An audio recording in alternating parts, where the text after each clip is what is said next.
তার ক্যারিয়ারের স্বার্থে দেশের স্বার্থে অবশ্যই তার ইনজুরিটাকে পুরোপুরি ঠিক করেই আসা উচিত। তো আমি মনে করি যে আমাদের রিপোর্ট যেগুলো আছে সেই রিপোর্টগুলো ঠিক মতোই ছিল, হয়তো বা আমরা এক্সপ্লেন করতে বা যিনি তাদের বোঝার ভুল হয়েছে। প্রথম যে স্ক্যানটা করা হয়েছে সেটা দুদিন পরে করা হয়েছে, সেকেন্ড স্ক্যানটা ছিল সেটা 14 দিন পরে করা হয়েছে। দুটো স্ক্যানের মধ্যেই আমি নিজে মেডিকেল পার্সন, আমি আমি আমি প্রফেসর অফ ডার্মাটোলজি, আমরা এগুলো লম্বা সময় ধরে দেখে আসছি, করে আসছি। আমি দায়িত্ব নিয়ে বলছি দুটো রিপোর্টের মধ্যেই ঠিক মতোই আসছিল জিনিসগুলো। অনেকগুলো ইনজুরি আছে, যেমন ধরুন গ্রেড 1 ইনজুরি। গ্রেড 1 ইনজুরি ভালো হতে 21 থেকে 30 দিন সময় লাগে। কারো হয়তো 21 দিনে ভালো হয়, কারো তো 30 দিনে ভালো হয়, কারো অথবা আরও 1 সপ্তাহ বেশি লাগে।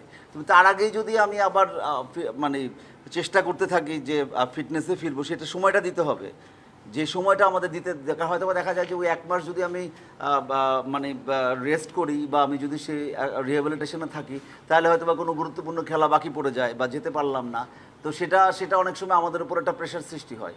তো আমরা চেষ্টা করব, কারণ খেলোয়াড়রা আমাদের মূল্যবান সম্পদ, আমাদের খেলোয়াড়রা যাতে দেশের জন্য লম্বা সময় সার্ভিস দিতে পারে সেই আলোকে আমরা চেষ্টা করব যাতে তাদেরকে ভালো করে ফিট করে তৈরি করা যায়। এটা তো আমার দেশে না, স্যার পৃথিবীতেই আছে ইনজুরি লুকানোর চেষ্টা করে, যাতে সামান্য মাইনর ইনজুরি সে যদি ম্যানেজ করে চলতে পারে সে হয়তো বা খেলতে পারে। খেলতে না পারলে তো অনেক ধরনের লস হয়, তাই না? এটা প্রবণতা শুধু বাংলাদেশে না, সারা দুনিয়াতেই আছে। তার ক্যারিয়ারের স্বার্থে দেশের স্বার্থে অবশ্যই তার ইনজুরিটাকে পুরোপুরি ঠিক করেই আসা উচিত। যদি ইনজুর্ড একটা পেশেন্ট আরও খেলে তাহলে আরও বেশি ইনজুরি প্রন হবে। এটা তো খুবই স্বাভাবিকভাবে করা যায়। ইনজুরি আমাদের মেসেজ হচ্ছে আমাদের স্পোর্টসম্যান, আমাদের মেসেজ হচ্ছে আমরা যা হয়েছে সেটা নিয়ে কোনো মন্তব্য নাই। আমাদের যে ক্রিকেট বোর্ড আছে এই বোর্ড ইনশাল্লাহ আমাদের সকল ভালো কাজকে সাপোর্ট করবে এবং আমাদেরকে বলা হয়েছে আপনারা সব কাজগুলো করেন, প্ল্যানিং করেন, যাতে আমরা ইনশাল্লাহ একটা বিশ্বমানের স্পোর্টস সেন্টার গড়ে তুলতে পারি। ক্রিকেটারদের তো প্রতি মেসেজ, ক্রিকেটারের প্রতি মেসেজ মানে তাদের ফিটনেস না, তাদের মেডিকেলি ফিট করার দায়িত্ব আমাদের। সেই দায়িত্ব আমরা পুরোপুরি ভালো করব, কিন্তু পারফরমেন্সের গ্যারান্টি তো আমি দিতে পারবো না। হ্যাঁ, এটা অবশ্যই আমাদের প্ল্যানিংয়ের মধ্যে আছে। মানসিক স্বাস্থ্য তো আমাদের আন্ডারে পড়বে।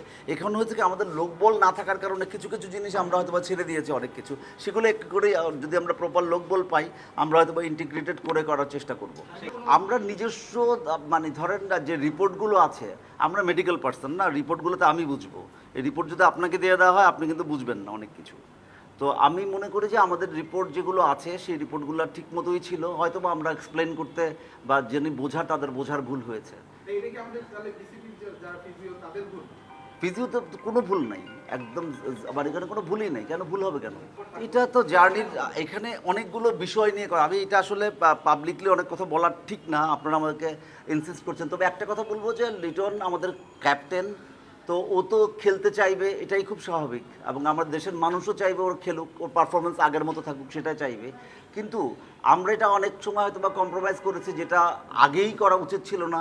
অন্যান্যদের রিকোয়েস্ট শুনে আমরা হয়তো বা সেটা কিছুটা আগে করতে দিয়েছি, বা তারই রিকোয়েস্টে আগে করতে দিয়েছি, অথবা কারো সিলেক্টর বলেন বা অন্য কোনো টিমের কারো রিকোয়েস্টে আমরা আগে করতে দিয়েছি, বা সেটা তো মেডিকেলি তাকে ফিট হওয়ার যে রেঞ্জটা আছে সেই রেঞ্জের কাছাকাছি সময় দেশের স্বার্থে কিছু বলা হয়েছে, কিন্তু কোথাও বলা হয়নি যে রিপোর্ট ঠিক ছিল না। রিপোর্ট ঠিক ছিল, রিপোর্টে বলা হয়েছিল যে তার এখানের মধ্যে যে গ্রেড 1 ইনজুরি আছে। প্রথম এই রিপোর্টটা করা হয়েছে, মানে প্রথম যে স্ক্যানটা করা হয়েছে সেটা 2 দিন পরে করা হয়েছে, সেকেন্ড স্ক্যানটা ছিল সেটা 14 দিন পরে করা হয়েছে। দুটো স্ক্যানের মধ্যেই আমি নিজে মেডিকেল পার্সন, আমি প্রফেসর অফ ডার্মাটোলজি, আমরা এগুলো লম্বা সময় ধরে দেখে আসছি, করে আসছি। আমি দায়িত্ব নিয়ে বলছি দুটো রিপোর্টের মধ্যেই ঠিক মতোই আসছিল জিনিসগুলো, যে ইনজুরি আছে। এখন ইনজুরি তো ভালো হতে হলে সময় দেওয়া লাগবে।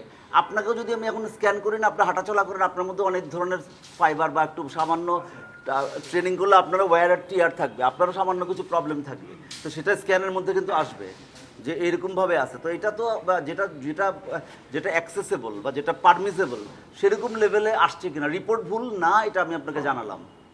রিপোর্ট ঠিকই ছিল, ফিজিও ঠিক ছিল, কিন্তু ওর ব্যথা ছিল সেটাও ঠিক। আমি জানি না ইনজুরি লুকায় কিনা। ইনজুরি লুকানোর যে প্রবলেমটা সেটা ওয়ার্ল্ড ওয়াইড আছে। আমি নিজেও প্লেয়ার ছিলাম, তো আমরাও চাইতাম যে ভাই আজকে সামান্য একটু ব্যাপার আছে, এটা আমি না বলে আমি খেলে ফেলতে পারলে ভালো, আমি পারতেছি তো।